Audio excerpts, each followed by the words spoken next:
भाजपनं मोदींसाठी फिल्टर पाण्याची नकली यमुना तयार केलेली असं म्हटलं जात आहे। पंतप्रधान नरेंद्र मोदींच्या छठ स्नानाकरता या ठिकाणी ही कृत्रिम यमुना तयार करण्यात आलेली आहे। यमुनेत हे फिल्टर पाणी सोडण्यात आले, कृत्रिम यमुना तयार करण्यात आल्याचं दाखवण्यात येतं आणि यामध्ये कृत्रिमरित्या हे तयार करण्यात आले। आम आदमी पक्षानं या सगळ्या संदर्भात पोलखोल केलेली आहे।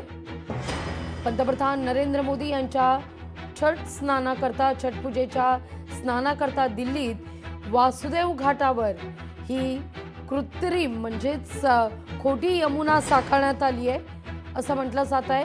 असा आरोप आहे या खोट्या यमुनेत फिल्टरचं पाणी सोडण्यात आलंय असंही आम आदमी पक्षानं आरोप केलेला आहे। तो व्हिडिओ आम आदमी पक्षानं शेअर केल्याचं पाहायला मिळतंय।